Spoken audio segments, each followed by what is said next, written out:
Everyone. तो CU ने आपके लिए एक नोटिस जारी किया था कल, which is regarding your instructions for your examination as well as instructions for your answer scripts. तो आज हम जानेंगे what are the important points which you have to keep in mind before appearing for your examination. तो पहला point जानते हैं, वो है आपका admit card. Now admit card and registration card, ये दो इंपॉर्टेंट डॉक्यूमेंट्स हैं जो आपको डेली कैरी करने हैं on your days of examinations. Without this you will be not allowed to sit for your examination. ठीक है, आते हैं एडमिट कार्ड के बारे में।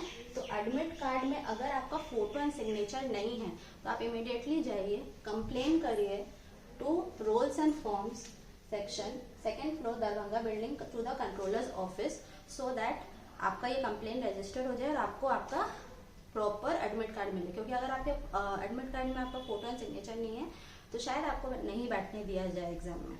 ठीक है, नेक्स्ट, पहले दिन जो पहला पेपर है आपका एग्जाम का, उस दिन एग्जामिनेशन हॉल 1 घंटे पहले खुल जाएगा और बाकी दिन after the first examination for the rest of the examination 15 minute पहले आपका एग्जामिनेशन हॉल खुल जाएगा। आपसे एक्सपेक्ट किया जा रहा है कि आप एटलीस्ट 5 मिनट पहले एग्जामिनेशन हॉल पहुंचे और अपना सीट ऑक्यूपाई कर दे, सो दैट आपको क्वेश्चन पेपर टाइम पे मिले and you will be able to start your exam on time. चाहे आपका पेपर जल्दी खत्म हो या देर से खत्म हो, आपको 1 घंटे तक एग्जामिनेशन हॉल में बैठना है। पहला 1 घंटा no one will be allowed to leave the examination. ठीक है,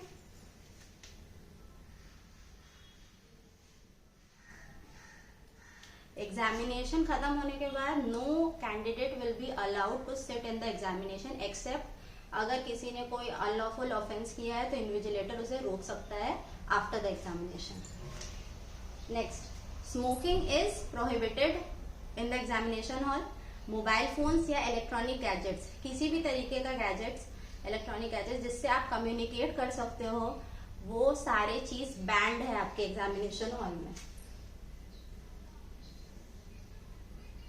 नेक्स्ट, कैंडिडेट्स, आपको अपने स्टेशनरीज खुद कैरी करने हैं, आपको शेयर करने का ऑप्शन नहीं दिया जाएगा, तो आप कृपया करके अपना स्टेशनरी खुद कैरी करें।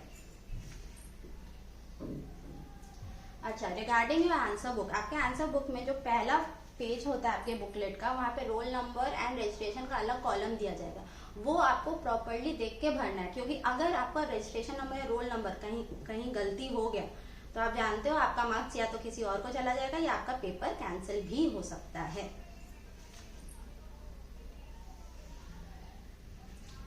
रजिस्ट्रेशन कार्ड और एडमिट कार्ड को छोड़ के अगर आपके पास कोई पेपर या डॉक्यूमेंट पाया जाएगा तो वो नहीं मान्य किया जाएगा और उसको इन्विजिलेटर ले भी सकते हैं या आपका पेपर भी कैंसिल कर सकते हैं।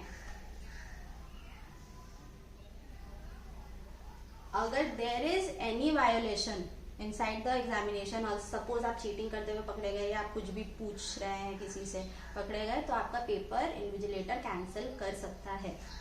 तो ये सब करने से बचें।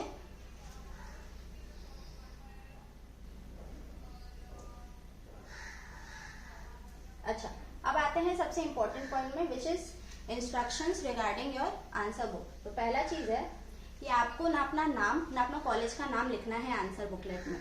पहला पेज जो होता है आपके आंसर बुकलेट में, उसमें आपका role number and registration number लिखने का जगह होता है, स्पेसिफिक कॉलम बनाया हुआ रहता है, उसी में आपको अपना roll number and registration number लिखना है। Except that you are writing nothing, कुछ भी आपको अपने स्पेशल कमेंट्स रिमार्क्स नहीं देना है।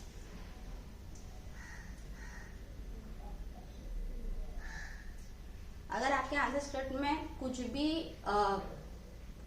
सपोज आपका रोल नंबर या रजिस्ट्रेशन नंबर गलत है तो आपका पूरा आंसर स्क्रिप्ट कैंसिल हो सकता है, या आपका कोई भी आंसर, सपोज आपसे क्वेश्चन कुछ पूछा गया और उसका आंसर आपने गलत लिखा है, तो उस पॉइंट पे आपका वो आंसर पूरा कैंसिल हो सकता है और आपको उस क्वेश्चन के लिए कोई मार्क्स नहीं मिलेंगे।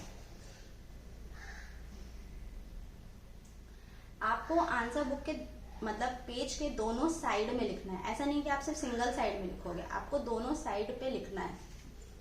Next, you have to write at least 20 lines on each side of the page, at least 20 lines लिखना है। सपोज एक क्वेश्चन के 2 से ज्यादा पार्ट्स है, तो आपको सारे पार्ट्स का आंसर एक साथ लिखना है। सपोज क्वेश्चन नंबर 1, उसके 3 पार्ट्स है, 1A B C। तो when you are writing, suppose page 1 में आप 1A लिख रहे हो, आप अचानक से पेज 5 में फ्लिप करके 1B नहीं लिखोगे, आपको सारा आंसर एक साथ लिखना है। मतलब wherever you are finishing 1A, you are starting 1B straight from that. Wherever you are finishing 1B, you are starting 1C from that. तो एक पूरा कॉम्पैक्ट आंसर एक जगह पे लिखना है। आप इसको डिवाइड करके अलग अलग पेज में बीच बीच में नहीं लिख सकते। सारा रफ वर्क या कोई भी कैलकुलेशन आपको आंसर बुक में करना है, उसके बाद आप उसको क्रॉस कर सकते हैं, क्योंकि आपको रफ वर्क के लिए एक्स्ट्रा कोई शीट प्रोवाइड नहीं किया जाएगा।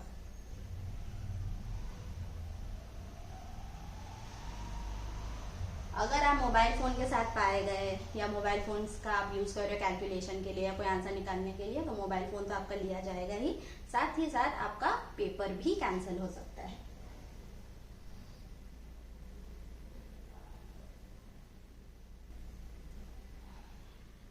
अगर सपोज आपने एक्स्ट्रा बुकलेट लिया है, आंसर बुकलेट, और वो आपके कोई काम का नहीं है, तो आपको इमीडिएटली आफ्टर द एग्जाम वो रिटर्न करना है इन्विजिलेटर को, बिकॉज कोई भी हाल में आप कोई भी बुकलेट घर अपने साथ तो वापस नहीं ले जा सकते।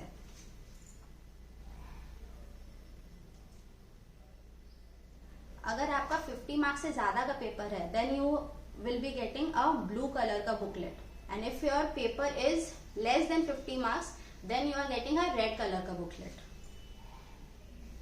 एडिशनल शीट्स जो भी आप ले रहे हैं उसको आपको टाई करना है। सबसे पहले आपको जो ओरिजिनल बुकलेट दिया जाता है वो आप फिनिश करोगे, then only you can opt for और you can ask for an additional booklet. आपको आंसर स्क्रिप्ट अपना जो टाइम अलॉटेड है, suppose it is 1 hour paper और 3 आवर पेपर, आपको उस अलॉटेड टाइम के अंदर इन्विजिलेटर को अपना आंसर स्क्रिप्ट दे देना है, और ये मेक श्योर करना है कि इन्विजिलेटर का सिग्नेचर उसमें है। So this is all regarding your examination rule and answer script rule. Please follow this in order to not face any kind of problem regarding your examinations. Thank you.